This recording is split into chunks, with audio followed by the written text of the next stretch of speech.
تمام تعریفیں اس پاک ذات کے لیے جس کے قبضہ قدرت میں ہماری جانیں ہیں۔ درود و سلام ہو محمد صلی اللہ علیہ وآلہ وسلم اور ان کی آل پر۔ کالا جادو ایک حقیقت ہے جسے اسلام نے حرام قرار دیا ہے۔ یہ شیطانی عمل ہے جس میں شیطان اور جنات کی مدد لی جاتی ہے تاکہ دوسروں کو نقصان پہنچایا جائے۔ قرآن اور احادیث میں کالا جادو کے اثرات اور اس کے خلاف حفاظت کے طریقے واضح کیے گئے ہیں۔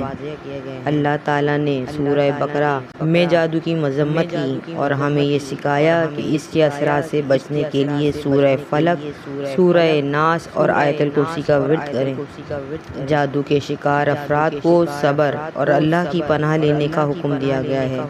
جادو کرنے اور کروانے والے دونوں اللہ کے سخت عذاب کے مستحق ہیں اور ان کا انجام آخرت میں عذاب ہوگا۔ اس لیے ہمیں چاہیے کہ ہم خود اپنی حفاظت کریں اور ایسے لوگوں سے بچیں کہ جو جادو کرتے اور کرواتے ہیں۔